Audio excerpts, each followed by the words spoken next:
Anne da Ilha, capítulo 33. Ele vinha sempre.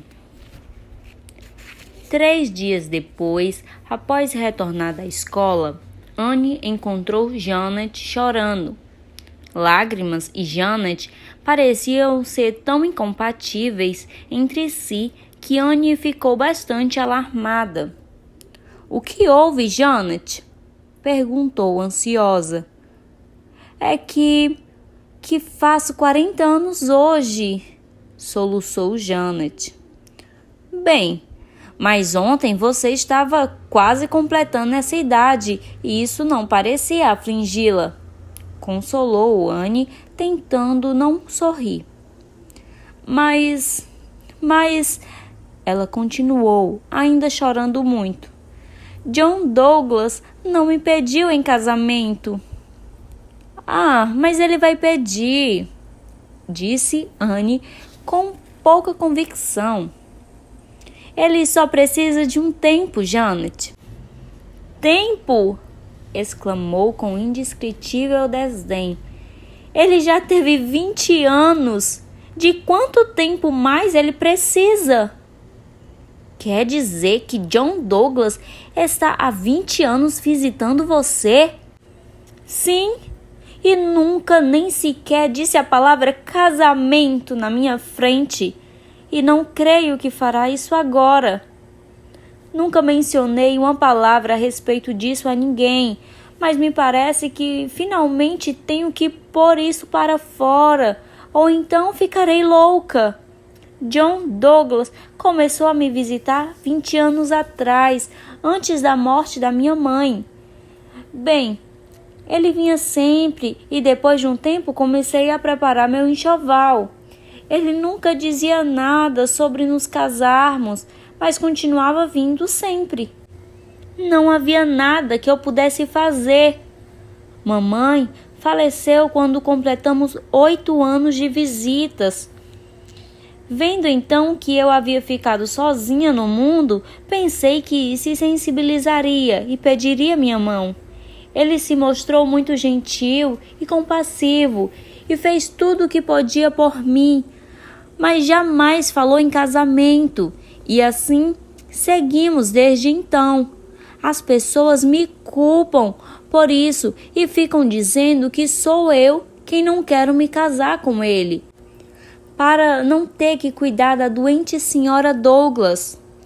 Ora, eu adoraria cuidar da mãe de John, mas eu deixo que pensem assim. Prefiro que me critiquem a que sintam pena de mim. É tão humilhante que John não me peça em casamento. E por que não pede? Tenho a impressão de que eu sofreria menos se soubesse a razão. Talvez a própria senhora Douglas não queira que seu filho se case, sugeriu Anne. Ah, ela quer. Mais de uma vez disse-me que adoraria ver John casado antes de sua partida. Ela está sempre fazendo insinuações. Você mesma ouviu naquele dia em que esteve lá. Queria que a terra tivesse me engolido. Eu não posso compreender o porquê disso, disse Anne, incapaz de continuar falando.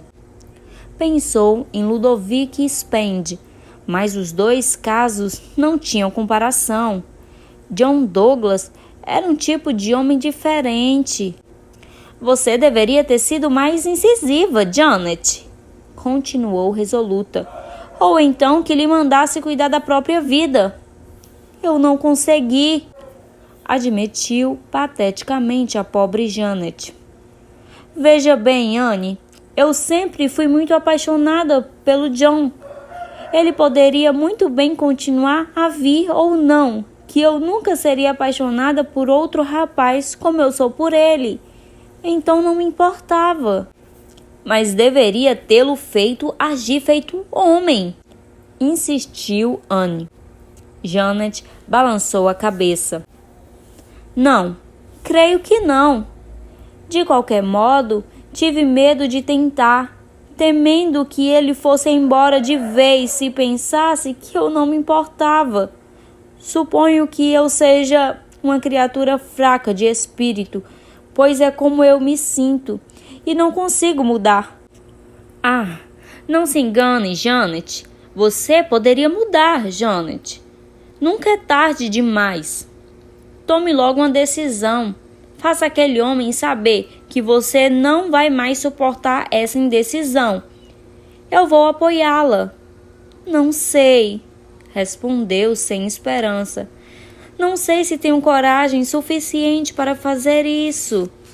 As coisas já foram longe demais, mas garanto a você que pensarei sobre isso. Anne sentiu-se desapontada com John Douglas. Havia gostado tanto dele de início e não imaginava que ele fosse um homem irresponsável assim diante dos sentimentos de uma moça tão boa como Janet. Ele certamente precisava de uma boa lição, e Anne pensou vingativamente que iria adorar observar todo o processo. Por isso, ficou muito contente quando Janet anunciou, enquanto se dirigiam para a reunião de oração na noite seguinte, que aceitara seu conselho e que mostraria personalidade. Vou mostrar a John Douglas que não permitirei que continue me enrolando dessa maneira.